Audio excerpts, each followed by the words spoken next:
unmute everybody. Oh, you got to do it yourself.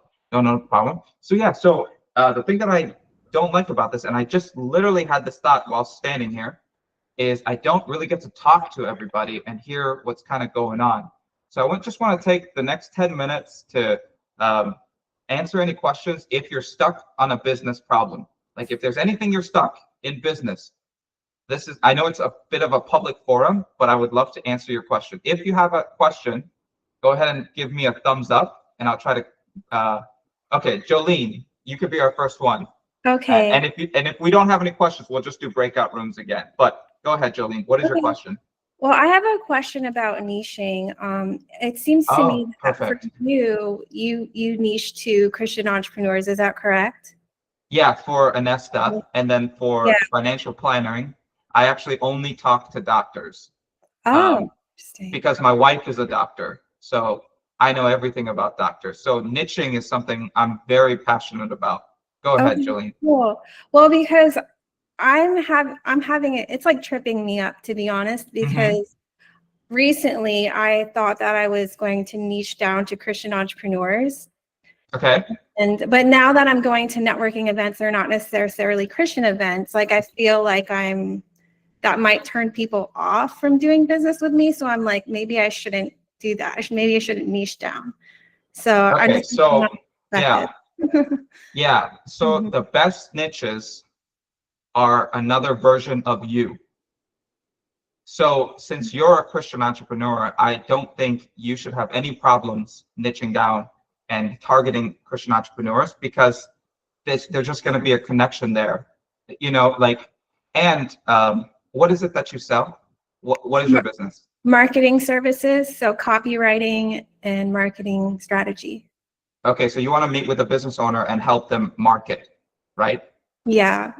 Okay, so Christian entrepreneur, to be completely honest with you, is a little too vague. You could even go Christian entrepreneur that owns a bookkeeping company, because there's plenty of Christian entrepreneur bookkeeping companies out there. So like for me, let me just use my example. So because I do doctors, I know exactly where doctors hang out, and then I go there, right? So for my example is a career fair.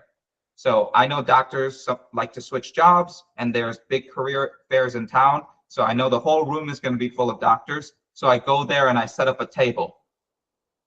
Does that make sense? Okay. So in this example, if you want to keep it vague and do a Christian entrepreneur, you can definitely niche down. You can start going to places that Christian entrepreneurs hang out at. And there's even in my city of Kansas City, if I just Googled Christian networking event, like 10 of them will show up, right? Like literally 10 of them will show up. And if there isn't a networking event in your town, create your own, right? Does that kind of answer your question? Yeah, it does. So I guess it's like I should be more in control of where I'm going to find the clients. Because if I'm going to like any kind of networking event, then I won't necessarily find them. Right. So you need to figure out where they hang out. And another cool thing about niching down is, so let's say I'm working with an advisor. Let's say I'm working with a client. I'm trying to get the deal. I'm on home field, because that other advisor probably doesn't know as much as me in the medical world. Right. So I'm always at an advantage compared to other advisors in my realm. Does that make sense? So, and because I know that realm really, really well, I have code lingo that I used to talk to. So one quick example I want to share with you is there is a concept called the traveling doctor. Everybody calls it a traveling doctor, but the official word for the traveling doctor is locum. So I asked doctors, hey, are you interested in locums? And they just know right away, oh, only people in the know would know that super technical term. This guy, Su Young, really knows what he's talking about.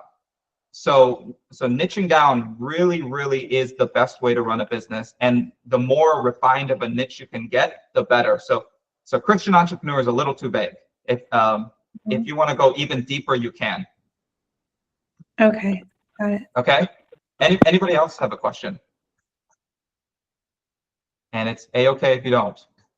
Julissa, go ahead. How do you manage your time as an entrepreneur? Oh my God. Okay. Go ahead. Yes. Keep I know going. it's a good question. But you have a wife and a newborn. So Yep. I am a single person and I'm not married. So I'm trying Uh-huh. to manage my time as much as possible. But to kind of give you like an overview, I have a 9 to 5, and then from my 9 to 5, I have like a Google Calendar that's set up where it tells me, okay, from this time to this time you're resting or you're cooking, and from this time to this time you're working out, and then this time to this time you're doing editing for all of your clients. So Okay. my question to you is, how do you manage your time? Yeah. So the best way, and I actually read a book about this, is to actually start really, really small and don't commit to something really, really big. So most, like if you talk to other coaches, they say create an ideal calendar, which it sounds like you did. That never really works for me. So I'll say, you know what, I'm going to dedicate tomorrow, I'm going to dedicate 30 more minutes to business than I usually do, right? And if you do an internal audit of your time, you will find out you're probably on your phone for 3 hours a day, right? Like all of us are. For me, it was Netflix. If I just watch one episode less a week, that means I free up 1 more hour a week, right? That's it. Like, so there are places you probably need to cut in order to make time, and you do it little by little. So you're like, oh, I have these 3 shows that I watch. Well, I'm gonna watch one less episode this week, right? You keep your goal that small, and you start slowly. The thing is, being a business owner is very, very addicting because you start making money. You're like, oh my God, this thing, if I do, I'm going to make money. Why don't I just keep doing that? So eventually the things that brought you joy, like for me, again, it's Netflix and video gaming. I naturally find myself doing those things less because I don't make money playing video games. I don't make money watching Netflix. But if I work on a Nesta, if I work on my financial planning business, I make money, So it'll be a natural progression, but you got to start small, is how I want to answer that question. Okay, thank you. That was very helpful. Yeah, I felt like I was like, ouch, you're right. I need to stop watching, or for me, it's scrolling on social media because it's easy, because that's my job. Yeah. And I like to know like what's happening, but I need to have a balance with that for sure. So thank you for that. And again, start really small. 1 hour less a whole week. Divide that by 5 working days. That's like 10 minutes less of social media per day you're gonna do. Yeah. And during those 10 minutes, you're gonna do one business task. And then over time, it'll grow and it'll get addicting. So you don't have to worry about trying too hard. Any other questions? Thank you. Joe, you're another financial planner, right? Yeah, I am. Yeah, go ahead.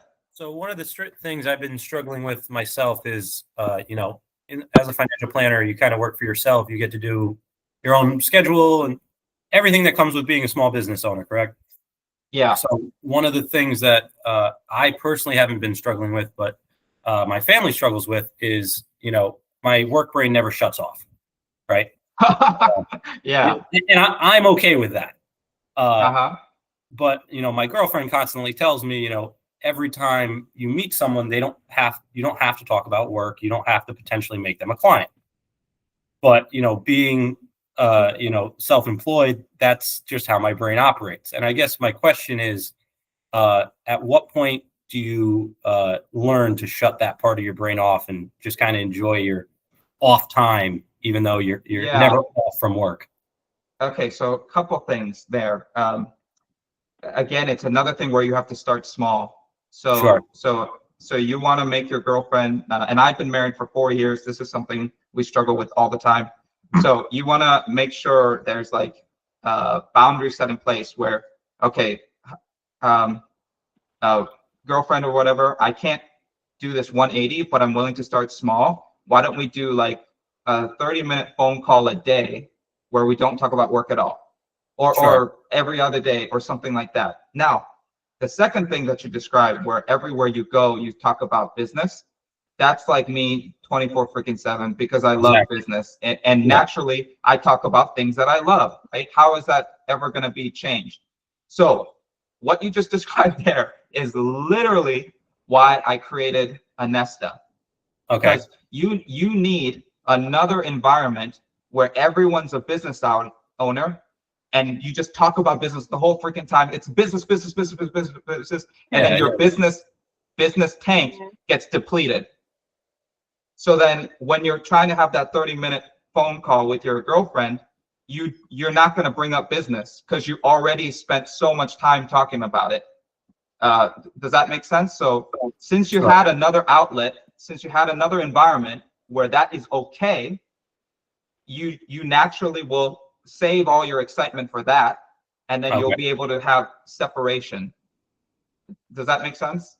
Yeah, absolutely. For sure. Yeah. So so Anesta is if I haven't shared with y'all, it's a school community essentially, and there's going to be a lot of events like this that you can purchase and get into.